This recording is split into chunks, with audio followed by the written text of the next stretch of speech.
թվին ինչքան է բյուջեի միջոցները եւ տնտեսականացը եւ հիմա որովհետեւ դա գրածը նվազել է մինչեւ 50% 18 թվականին հիմա էլ խոսում ենք որ 50%-ը լավ ցուցանիշների չէ 50%-ը այսինքն մնացել ենք նույն տեղում Մանյայի ասած մնացել ենք նույն դասարանում աստորեն 18 թվականից մինչեւ հիմա 7 տարվա իշխանության օրոք ընթացքում պարոն նախարար մենք մեր պետական պարտքը էլի այդ հարկեր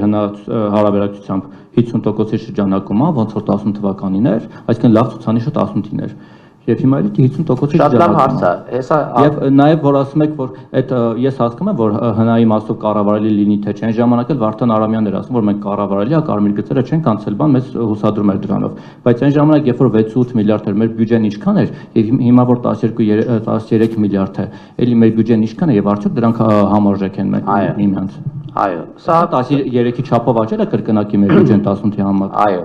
մենք անընդհատ խոսում ենք դրա մասին, որ մեր բյուջեի եկամուտները կրկնակի աճել են, կրկնակից ավել աճել են 18 թվականի համեմատությամբ, հիմա ճիշտ է բյուջեի թվերը ձեռքից տակ չկա, բայց այո, վստահեցնում եմ ձեզ, որ կրկնակի աճել են եկամուտները, եթե 18 թվականին մեր բյուջեն, եթե ճիշտ եմ հիշում 1.8 միլիարդի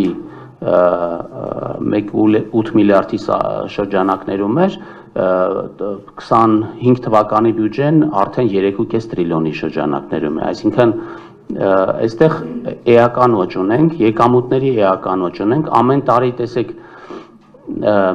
ամեն տարի մեր բյուջեի եկամուտները միջինում աճում են 200 միլիարդ դրամով, բայց մեր պարտքի սպասարկման ծախսերը աճում են 20-30 միլիարդ դրամով, այս տարի կարծեմ մի փոքր ավել։ Այստեղ հարց է առաջանում,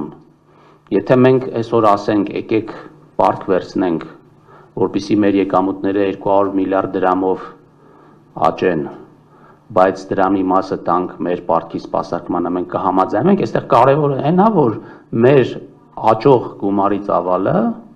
ավելի մեծ լինի, շատ ավելի մեծ լինի, քան այն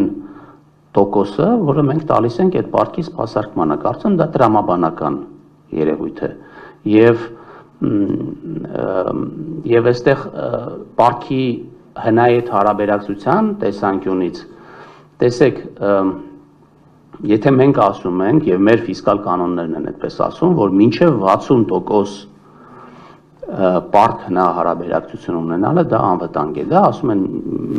մեր պարբերական գնահատումները, որովհետև դա մենք ունենք որպես կանոն, բայց պարբերաբար նաև գնահատում ենք դա ինչքանով է այսօրվա համար ճիշտ։ Եթե համարում ենք, որ դա ընդունելի ցուցանիշ է, վաղը օրինակ մեր պարտքը լինի 30%, բայց մենք ասենք,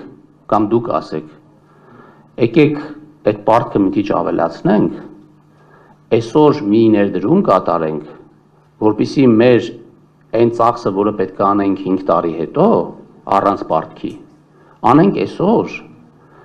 մեր ժողովուրդը սկսի ապրել ավելի լավ այսօրվանից սկսած,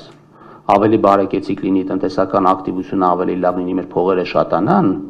այդ պարտքը հետո կփակենք, այսինքն եթե տեղ կա պարտք վերցնելու, որպեսզի մի փոքր ավելի առաջանցիկ տեմպով մենք կատարենք ներդրումները, ես կարծում եմ, որ դա պետք է անենք, պրոբլեմը ուրիշ տեղ է, պրոբլեմն ընդեղ կարող է լինի, որ մենք պարտքով փող վերցնենք, որպեսզի ինչ-որ մի բան կառուցենք ու չկառուցենք, այդ դա կլինի մեծ պրոբլեմ, դրա համար մենք սովորաբար խոսում ենք բյուջեի կատարողականի մասին, կապիտալ ծախսերի կատարողականի մասին, այսինքն ինչքանով այն խոստումը, որ մենք տվել ենք պարտք վերցնելու եւ ինչ-որ գործողություն անելու, ինչքանով ենք պատշաճ անում։ Եվ վերջին տարիներին իրականում խոսում ենք նրա մասին, որ այս կարողությունը էականորեն բարձրացել է, որտեղ այո, ունեինք 18-19 թվականին բյուջեի էական աճերի պայմաններում այդ պետական ապարատը կամ մեր կարողությունները ընդհանրապես որևէ բան կառուցելու համարժեք չէին աճում մեր եկամուտների աճին զուգընթաց։ Եվ մենք ամեն տարի տեսնում ենք, որ այն գումարները, որը մենք ծախսում ենք շինարարության եւ ենթակառուցվածքների զարգացման ուղղությամբ, էապես մեծանում են։ Օրինակ կարող եմ ձեզ բերել, եթե մենք անցած տարվա առաջի եռամսյակում ծախսել ենք մոտավորապես 10 միլիարդ դպրոցաշինության վրա, այս տարի լավ հիմա ճիշտ թվերը չեմ հիշի, բայց էականորեն ավել գումար ենք ծախսել դպրոցաշինության վրա առաջին եռամսյակում, քան անցած տարի։ Սա նշանակում է, որ մեր պլանավորման, մեր շինարարների աշխատանքի արագության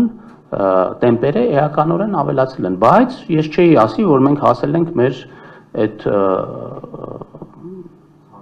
ցանկալի մակարդակին։ Սա անընդհատ պետք է բարելավի, եւ մեր պլանավորման մակարդակը պետք է բարելավի։ Դրա ցուցանիշն է, օրինակ, այն, որ մենք առաջի եռամսյակը պլանավորել էինք ավարտել դեֆիցիտով, բայց մենք ավարտել ենք հավելորդով։ Այսինքն մենք ավելի շատ հարկ ենք հավաքել, քան ծախսել ենք, թեև պլանավորում էինք ծախսել շատ ավելի շատ։